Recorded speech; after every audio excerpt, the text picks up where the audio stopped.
So I'm working on the old Ferguson TO35. I'm doing a 12 volt conversion on this rig. So that's the old 6-volt generator. This is a Chevy 3-wire alternator off a 250 straight 6. I'm going to get the ignition coil off of that same engine, so it has a 12 volt ignition coil. This one, I think this alternator worked. Should be good. It's a pretty straightforward setup.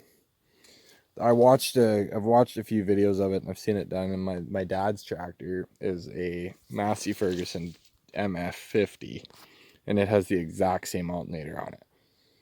So I've had this one pulled off for a while. I was going to use it for something, never did. So I'm pretty sure this should work with the setup I've got.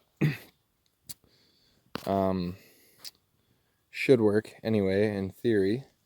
So I'm going to try and get it mounted up here and just pull the pulley off the old generator, stick it on here, so it's the same ratio. It should, I don't think it really matters, but more so just for belt length purposes, it keeps it around the same length, just so I don't end up with a smaller pulley on this thing, and then I run out of adjustment when I go to twist it out. If I put a smaller pulley on, I might run out of adjustment, and then I might need to get a shorter belt, which I'm hoping I won't have to do.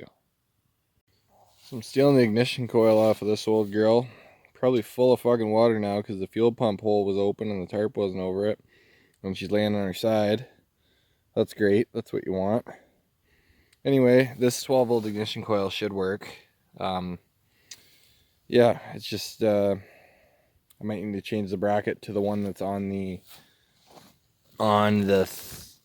like from the one that's on the tractor, just to make it work on the side of the motor on that thing. So I'm still tinkering away when it's a bit, next day it's a bit warmer, a bit sunnier. So I thought I could use the original pulley that came with this alternator, but it spaces the, it would have to sit, I'm just trying to mock it up kind of close to lined up so you can see, but it's spaced out that 3/8 of an inch or whatever, which spaces it too far away from the other pulleys. It would just probably just shred belts. So I was having a heck of a time trying to get the pulley off the generator because the end of the threads is all mushroomed down. So I just got to work on getting that off, because then I should be able to use this one, hopefully, maybe with some modifications, but this should give it the right ratio as well, I think. If I can get this off, then I can mount that up. I need to run back over to the shop and get some longer bolts. But it should just work the way that I had it, as long as I can get that pulley spacing back like 3/8 of an inch or so. Unless, the only other way is if no, I wouldn't be able to do that. I thought about putting this alternator on the opposite side of the bracket, but then it spaces it too far back, and I would have to space the pulley out.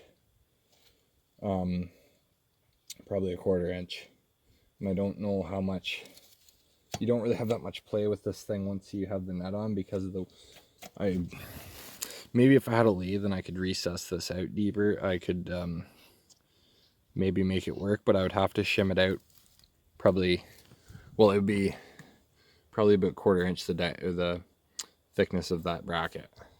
So I got the pulley off the generator put onto this alternator and I went and got some bolts. Next is I have to switch the bracket from the straight bracket that's on here to the to this one that I also took off of the 250 straight 6.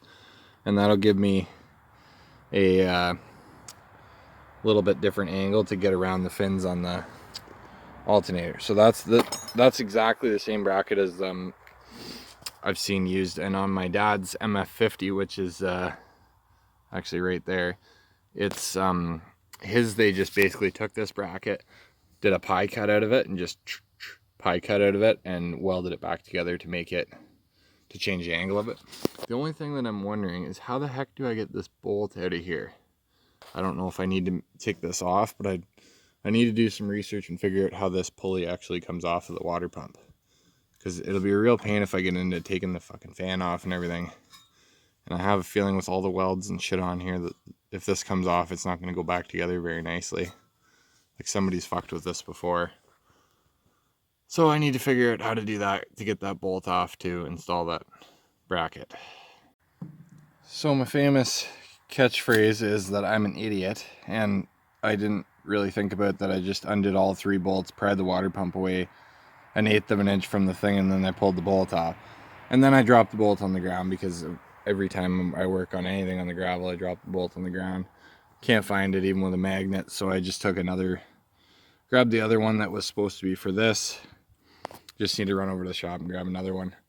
Anyway, that's it mounted, but I'm pretty much out of adjustment. Like, that's all she's got for length. And I don't think I can really move it in. I can move it in, like I would be able to move it in a little bit. So what I'm going to do is I'm going to just get a belt that's like 1 inch shorter. Not the end of the world. I think this one is like 36 inches or something. I'm just going to get one that's a smidge shorter. And then I'm into swapping the coil and doing the wiring. But then I also have, my dad's tractor has the exact same alternator as this one on it. So I'm going to go use his as a reference. I got some 10 gauge wire and some ring terminals and things. But it's getting late in the day here. I didn't start until like 2 o'clock or 3 o'clock. So there'll be another day's problem. But the belt alignment is not perfect, but it's very good. Because it aligns with the bottom main crankshaft pulley, just the fan pulley is a smidge out for some reason. So it's very close anyway. It's close enough for V-belt shit. V-belts are pretty, V-belts aren't a huge, it's not terribly critical that V-belts are real straight. This bracket is a smidge bent if you look at it down the line of it, so I might be able to bend it a little bit out, but it's very, very close. So I got my 6-volt ignition coil pulled off, putting the 12-volt one on. If you're ever doing this, you need to make sure whether your tractor is positive or negative ground. Some of these are positive ground, and I think really all that comes into is how you wire the coil. So this one has a plus and a minus on it. If you're wiring it to be positive ground or negative ground, sorry, like a regular, positive goes to this side, negative comes out this side. Battery, this side goes to the coil, or to the distributor, I mean, sorry. This one, maybe it had been changed over. I assume it would originally have been positive ground, but it is currently not. I'm not entirely sure what difference that makes, but that's the way that it has to go to be 12 volt. There's no 12 volt positive ground. So I've removed this power distribution block thing, or what is it? No, this is the voltage regulator. This is the voltage regulator. This is that distribution post thing, that thing in there.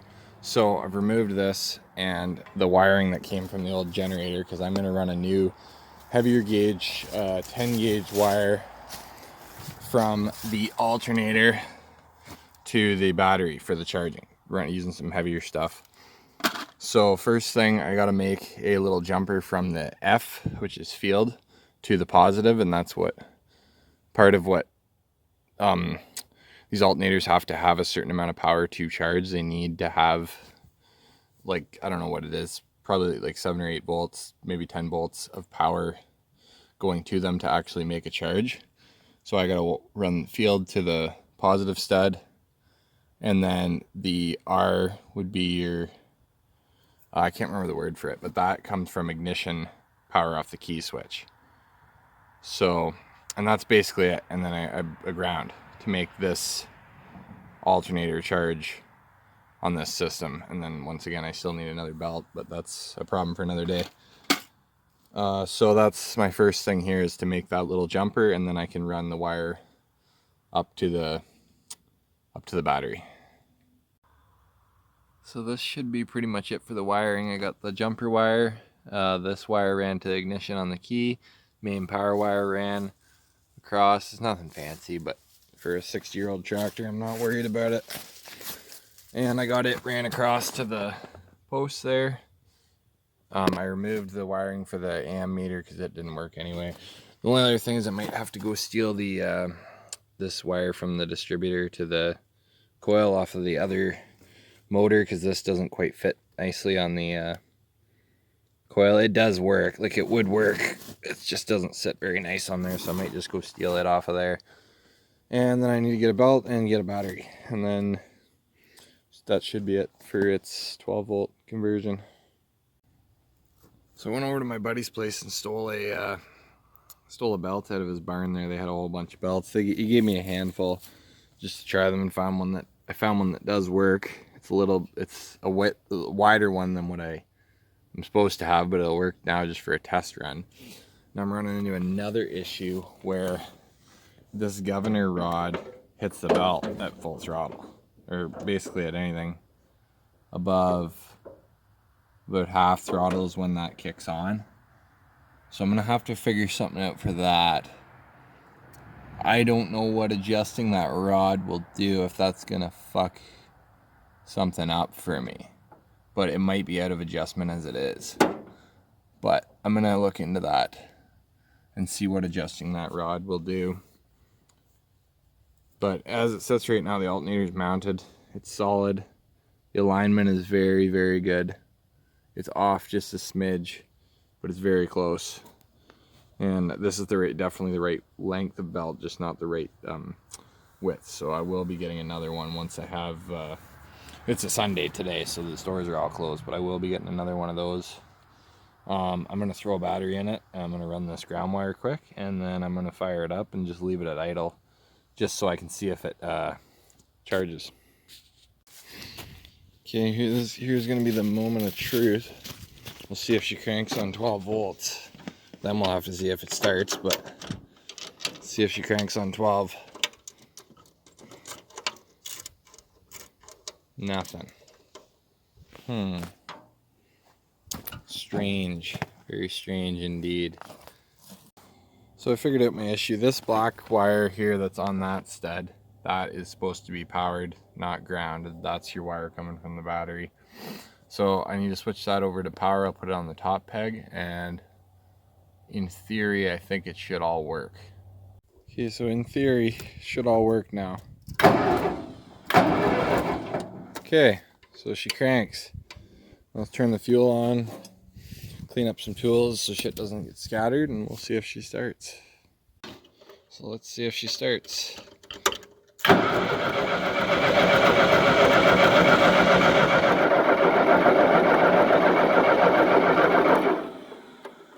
I can't throttle it up anymore though because of the belt. But let's see again. Pull the choke on her. Where is it? Down here. Hard to do this.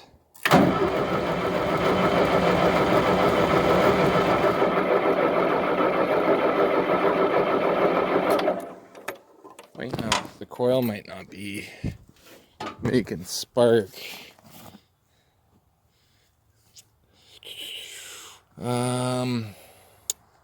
Gotta think about this some more.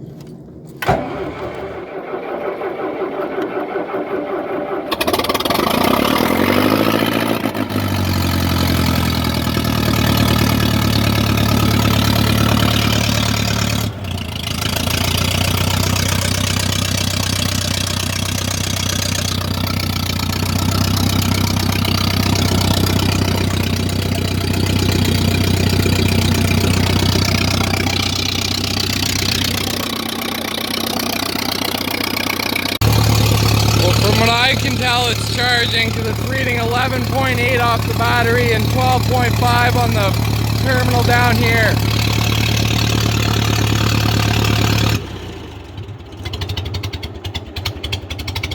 It's weird that it keeps going once you kill it, it won't die. I kill it with the choke for some reason, but it seems to be charging. The real thing here is if you have a 1960s GM Street 6 engine, it pretty much will have every part you need to do this swap. Thanks for watching.